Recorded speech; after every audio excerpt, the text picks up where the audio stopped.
مجدد الفسانی رحمت اللہ علیہ زنجیروں کی جھنکار میں لائے گئے. جب دیوار کے سامنے آئے, ونڈو دیکھا, سارا پلان سمجھ میں آ گیا, سارا منصوبہ سمجھ میں آ گیا. بیٹھ کر سر جھکانے کے بجائے دونوں پاؤں پہلے دیوار میں, پھر سر اونچا کر کے انتر کر کھڑے ہو گئے. فرمانے لگے یہ اس کے آگے جھکنے کے لیے ہے. تو بولو برات کا مجسمہ اسی قابل ہے کہ تجھے پاؤں کا شیشہ دکھاؤں, اس آئینے میں اپنی تصویر دیکھ. یہ لوگ بہت تھوڑے ہوتے ہیں تعداد میں.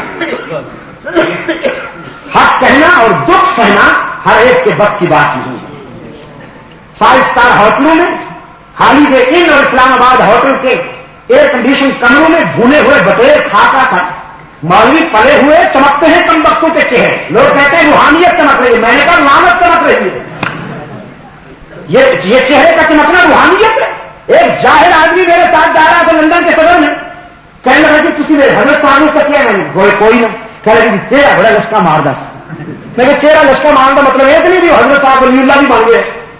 بلال کا چہرہ لشکا نہیں مار دس. ہاں جی, ہرشے کا کیا کام تھا, لیکن اتنا حکیم تھا کہ فرش پہ چلتا تھا تو جوتوں کی آواز جنت تک پہنچتی. وہ نہ مانا. میں نے بڑے دلائل دیے, مانا نہیں. ہم ہیتھرو ایئرپورٹ پہ اترے وہاں لندن میں, تو کاؤنٹر جو امیگریشن کاؤنٹر ہے وہاں جہنم جا. یہ تو کوئی بات نہیں ہوئی جی. لشکر ملا ہوا ہے, وہ کہتے ہیں جی آ گیا اسلام. لیکن میں ایک بات صاف کہہ دینا چاہتا ہوں آپ کو, کوئی خوش ہو یا ناراض, ڈاکٹر ہی بیمار کا علاج کرے گا, انجینئر نہیں. انجینئر ہی عمارت بنائے گا, بلڈنگ بنائے گا, ڈاکٹر نہیں. اسلامی قانون کے نفاذ کے لیے اسی وقت پرخلوص کوششیں ہوں گی جب اس مسند پر کوئی خود قرآن و سنت پر عمل کرنے والا اور رسول اللہ کا غلام بیٹھا ہوگا. یہ صبح اٹھ کر سب سے پہلا کام یہی کرتا ہے, رجب بیٹھتا ہے, حجام کو بلا کر کہتا ہے اچھی طرح سے صفایا کر دے اس کا. پھر وہاں سے فلم اسٹار بلا کر انہیں درشن دیے جاتے ہیں. اور اسلام ماشاء اللہ. لیکن ہم اور آپ, ہمیں کیا کرنا چاہیے؟ میرے عزیز دوستو, ہمارا کردار اس سلسلے میں یہ ہونا چاہیے کہ اللہ سے کیا ہوا وعدہ ہم پورا کریں. محسن انسانیت صلی اللہ علیہ وسلم کی سیرت کے حوالے سے, ان کے اسوہ حسنہ کے حوالے سے ہم اللہ سے کیا ہوا وعدہ پورا کریں. ہی میں بھی کی ملاوٹ نہ ہونے دیں, توحید کا پرچم اونچا رکھیں. کوئی ہمارا ساتھ دے یا نہ دے, کوئی ہماری موافقت میں آئے یا نہ آئے, سارا جہان مخالف ہو جائے, لیکن توحید کا پرچم اونچا رکھا جائے. انشاءاللہ انشاءاللہ اللہ آپ کو رسوا نہیں ہونے دے. میں مثال پیش کیا کرتا ہوں,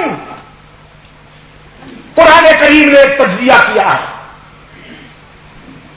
فرمایا وَضَرَبَ اللَّهُ مَثَلًا قَرْيَةً كَانَتْ آمِنَةً مُطْمَئِنَّةً يَأْتِيهَا رِزْقُهَا رَغَدًا مِّن كُلِّ مَكَانٍ فَكَفَرَتْ بِأَنْعُمِ اللَّهِ فَأَذَاقَهَا اللَّهُ لِبَاسَ الْجُوعِ وَالْخَوْفِ بِمَا كَانُوا يَصْنَعُونَ.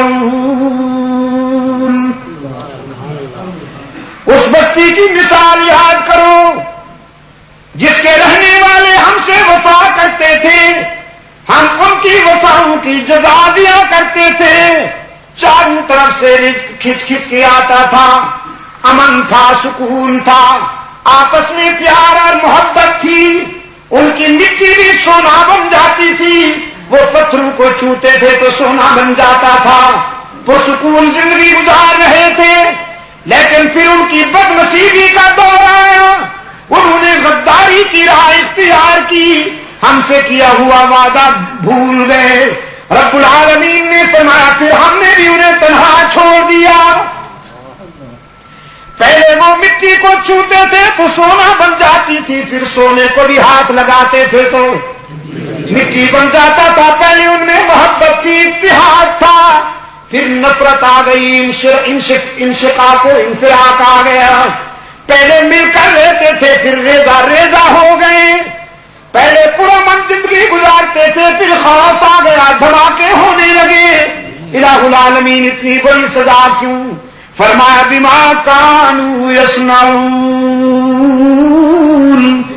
جو بویا وہی کاٹا۔ یہ تو کبھی نہیں ہو سکتا نا کہ آپ جو بوئیں اور گندم کاٹیں، جو کاٹیں گے جو بوئیں گے وہی کاٹنا پڑے گا۔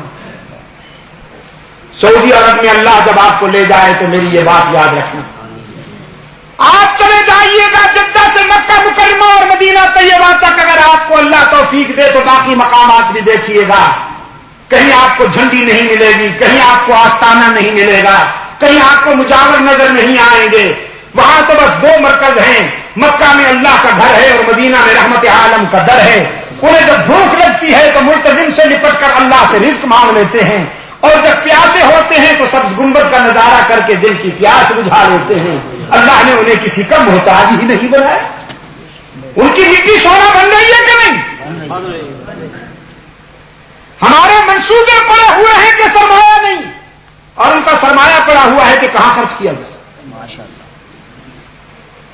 آج بھی پاکستان کے لاکھوں لوگ وہاں پر ہیں، اگر ان کے ریال کا ہماری قومی معیشت کو ذرا تھوڑی سی سپورٹ نہ پہنچے تو نہ معلوم ہمارا کیا حشر ہو جائے۔ اور ہیں اتنے بڑے نمک حلال یہ کھاتے وہی ہیں اور پھر گالیاں بھی انہیں کو دیتے۔ اب بھی انہوں نے کچھ حلوائی وہاں پکڑے، اکانے لے رکھے تھے، انہوں نے اکانے لے رکھے تھے، چن چن کر انہوں نے نکالا سب کو۔ میں نے کہا اللہ ان پر مہربانی اسی لیے ہے کہ شرک و بدعت کے ساتھ وہ سمجھوتا نہیں کرتا۔ انسانی نقطہ نظر سے ان میں کمزوریاں ہیں، بے شک میں مانتا ہوں، انسانی نقطہ نظر سے ان میں خطائیں بھی ہیں، لیکن شرک و بدعت کے دشمن ہیں بے شک۔ اور یہاں کے حلوائی مطالبہ کر رہے ہیں کھلا شہر قرار دیا جائے مکہ مکرمہ کو بھی اور مدینہ طیبہ کو بھی، تاکہ وہاں طبلہ سرنگی کی دھنوں میں قوالیاں ہوں۔ دھمکی دی جا رہی ہے، ایک پڑوسی ملک کی طرف سے بھی دھمکیاں دی جا رہی ہیں، لیکن انشاءاللہ یہ ہمارا ایمان ہے، ایمان بھی ہے مشاہدہ بھی ہے۔ ایمان کی حد تک ہمارے سامنے وہ حقیقت ہے کہ اگر ابرہہ ہاتھیوں کا لشکر لے کے آیا، اللہ نے چھوٹے چھوٹے پرندوں سے اس کا بھرکس نکال دیا۔ آج بھی اگر کوئی ابرہہ کے راستے پہ چلے گا تو وہ پرندے آج بھی کھڑے ہوئے۔ اللہ کی شان دیکھیے، مینا میں عرفات اور مینا کے درمیان وہ جگہ جہاں پر ابرہہ کے ہاتھیوں پر ابابیلوں نے اٹیک کیا، اس وادی سے جہاں سے جلدی گزر جانے کا حکم ہوتا ہے حجاج کو، مزدلفہ سے آتے ہوئے مینا کی طرف اس مقام سے جلدی سے گزر جانے کا حکم ہے۔ اس مقام پر اس وادی میں آج تک ابابیلوں کا آنا جانا جاری ہے۔ خاص اس ٹائم پر تو اتنے بڑی تعداد میں ابابیل آ جاتے کہ آسمان نظر نہیں آتا۔ میں جب عمرے پہ وہاں جاتا ہوں تو اس ٹائم پر ضرور جاتا ہوں، وہاں دیکھنے کے لیے کھڑا ہو جاتا ہوں۔ اس قدر ابابیل جمع ہو جاتے ہیں کہ آسمان نظر نہیں آتا۔ نسلم بعد نسلم ہزاروں سال گزر گئے، وہ پرندے چلے آ رہے ہیں۔ فطرت کی طرف سے اشارہ ہے انسانوں کو، اللہ تمہارے تعاون کا محتاج نہیں ہے۔ اگر کوئی ابرہہ کا کردار اختیار کرے گا، تم گھروں میں بیٹھے رہو گے تو اللہ کا لشکر آج بھی موجود ہے اس کو ریزہ ریزہ کرنے کے لیے۔ میرے عزیز دوستو، سرکار دو عالم صلی اللہ علیہ وسلم کی سیرت اور آپ کا اسوہ حسنہ انسانیت کی نجات کے لیے بہترین شاہراہ ہے۔ اللہ ہم سب کو عملاً اس پر چلنے اور اپنی زندگیاں سنوارنے کی توفیق عطا فرمائے۔ میں بہت شکر گزار ہوں آپ سب حضرات کا، جنہوں نے بگڑے ہوئے موسم میں بھی اتنی بڑی تعداد میں یہاں تشریف لائے۔ جی ہاں، یہ عجیب بات پوچھی گئی،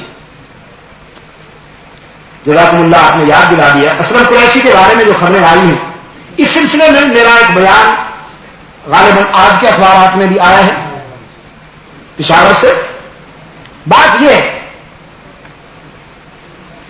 کہ اسلم قریشی نے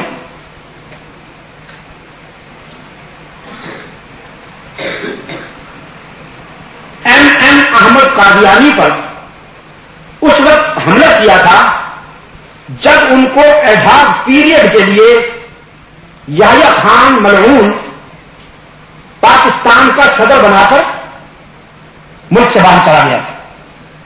اس نے ایمانی جذبے سے مغلوب ہو کر بغیر کسی پلاننگ کے، بغیر کسی کو بتائے، اپنے جذبہ ایمان سے مغلوب ہو کر اس پر حملہ کیا.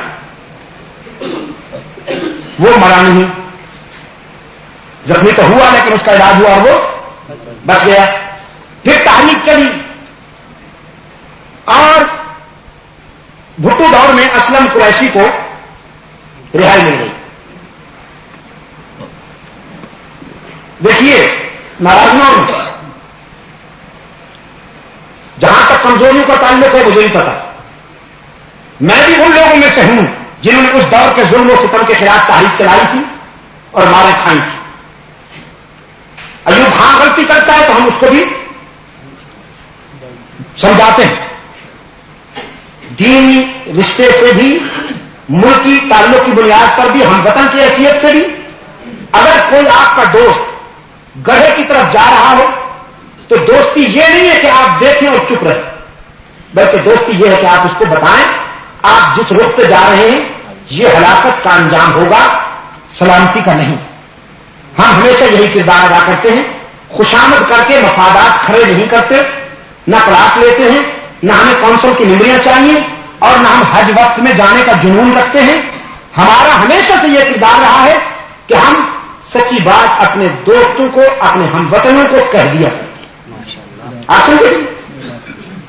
لیکن اس کے دور میں یہ باتیں ہوئی جو تاریخ کا ایک حصہ ہے کہ پوری قوم نے جب یہ مطالبہ کیا کہ قادیانیوں کو غیر مسلم اقلیت قرار دیا جائے تو اس نے یہ مطالبہ مان لیا. اسمبلی نے متفقہ فیصلہ کیا کہ مرزا غلام قادیانی کی نبوت پر ایمان لانے والے، اس کا فالو کرنے والے ملت اسلامیہ سے نہیں ہیں. اسی طرح اسلم قریشی کو بھی آزادی مل گئی. لیکن جب اس کو آزادی ملی تو یہ اس کے پیچھے پڑ گئے. اغوا ہونے سے 7 روز پہلے سیال کوٹ میں گیا.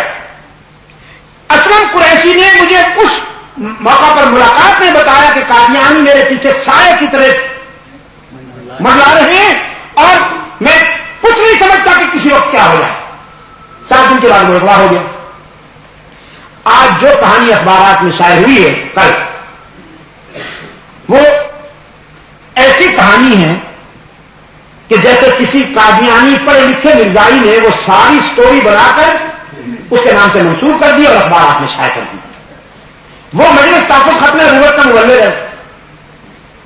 اگر وہ واپس آتا ہے تو اسے سیدھا مجلس تحفظ ختم نبوت کے دفتر میں آنا چاہیے، کیونکہ اسے پتا ہے کہ میرے لیے اتنی بڑی تحریک چڑھائی گئی. وہ نہ مجلس تحفظ ختم نبوت کے دفتر میں آتا ہے، نہ کسی اور عالم سے رابطہ قائم کرتا ہے، بلکہ سیدھا وہاں پہنچتا ہے.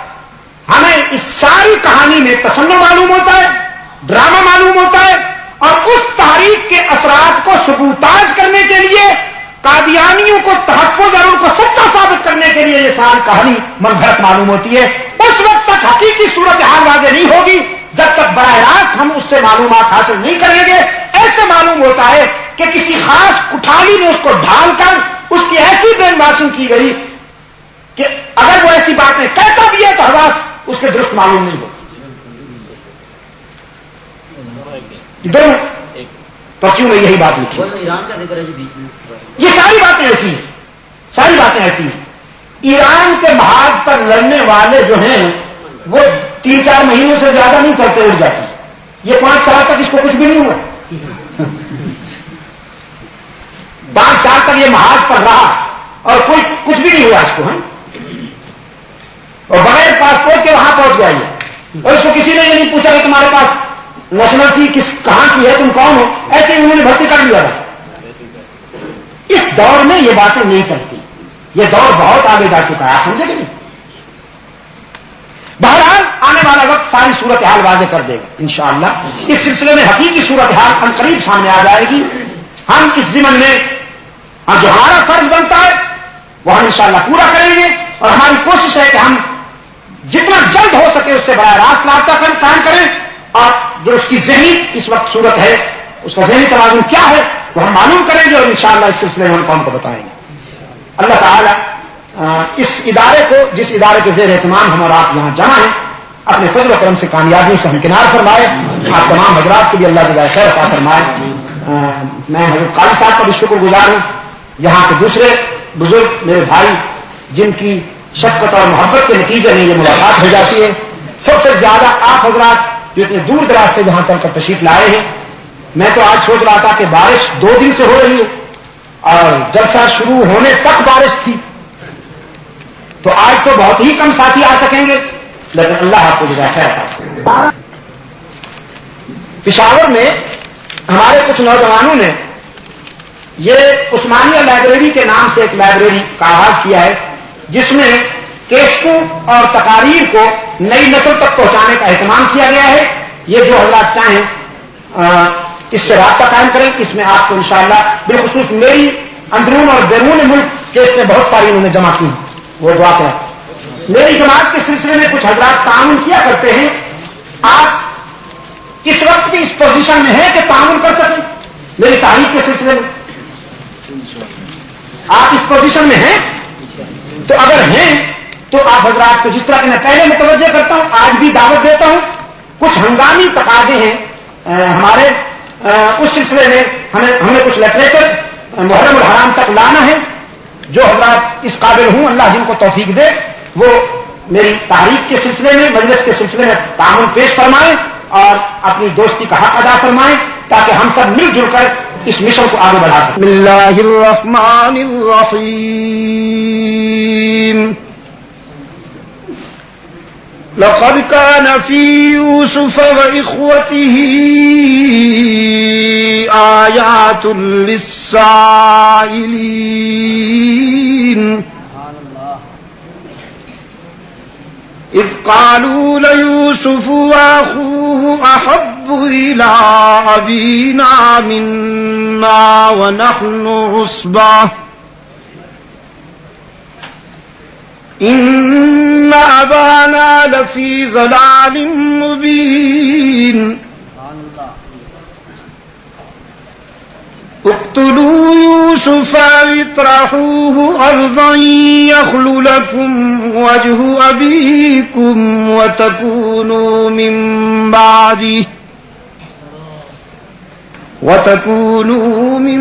بعده قوما صالحين. قال قائل منهم لا تقتلوا يوسف وألقوه في غيابة الجب يلتقط بعض السيارة إن كنتم فاعلين. قالوا يا أبانا ما لك لا تأمنا على يوسف وإنا له لناصحون أرسله معنا غدا يرتع ويلعب وإنا له لحافظون. قال إني ليحزنني أن تذهبوا به وأخاف أن يأكله الذئب وأنتم عنه غافلون. قالوا لئن أكله الذئب ونحن عصبة إنا إذا لخاسرون. فلما ذهبوا به وأجمعوا أن يجعلوه في غيابة الجب أوحينا إليه لتنبئنهم بأمرهم هذا وهم لا يشعرون. وجاءوا أباهم عشاء يبكون. قالوا يا أبانا إنا ذهبنا نستبق وتركنا يوسف عند متاعنا فأكله الذئب وما أنت بمؤمن لنا ولو كنا صادقين صدق الله مولانا العظيم اللهم صل على سيدنا محمد النبي الأمي وعلى آله وأصحابه وبارك وسلم ربنا آتنا في الدنيا حسنة وفي الآخرة حسنة وقنا عذاب النار ربنا ظلمنا أنفسنا وإن لم تغفر لنا وترحمنا لنكونن من الخاسرين اے اللہ عالم اسلام کی مدد فرما مسلمان جہاں کہیں مظلوم ہیں اپنے فضل و کرم سے اے اللہ ان کی دستگیری فرما بالخصوص فلسطین کے مسلمانوں کی مدد فرما انہیں سرخ و سفید سامراج کی سازشوں سے محفوظ و معمون فرما افغانستان کے مسلمانوں کو اے اللہ نظریاتی منزل عطا فرما انہیں بھی جبر و استبداد کی کالی رات سے نجات عطا فرما غیر مسلم ممالک میں رہنے والے مسلمانوں کے ایمان کی حفاظت فرما اے اللہ ان کے جان مال آن کی حفاظت فرما پاکستان کو اپنے فضل و کرم کے ساتھ قرآن و سنت پر مبنی آئین دور خلافت راشدہ سے نسبت رکھنے والا عادلانہ طرز زندگی عطا فرما تمام روحانی جسمانی بیماروں کو اے اللہ شفاء کاملہ عطا فرما الہ العالمین ہمیں ہماری اولاد کو ہر فتنے سے محفوظ و معمول فرما دینی مراکز دینی مشاغل دینی مدارس کو ترقی اور فروغ عطا فرما سراج العلوم کو بھی جس کے تبلیغی پلیٹ فارم پر ہم اور آپ جمع ہیں الہ العالمین منتظمین کو معلمین کو متعلمین کو معاونین کو سب کو جزائے خیر عطا فرما اور ان کی توقعات سے زیادہ انہیں کامیابیوں سے ہمکنار فرما حضرت قاضی صاحب کے اخلاص میں علم و عمل میں اے اللہ برکت عطا فرما ان کی کوششوں سے یہاں حق و صداقت کی جو روشنی پھیل رہی ہے الہ العالمین اسے قبول فرما ان کے بچوں کو بھی ان کا صحیح وارث اور جانشین بنا ان کی دعاؤں کا حقیقی مصداق بنا اے اللہ ہم سب کی تمنا اور آرزوئیں پوری فرما اپنے فضل و کرم سے اے اللہ ہم سب کو دنیا اور آخرت کی رسوائیوں سے محفوظ و معمون فرما وصلی اللہ تعالی علی خیر خلقہ محمد وعلی آلہ واصحابہ وبارک وسلم علیہ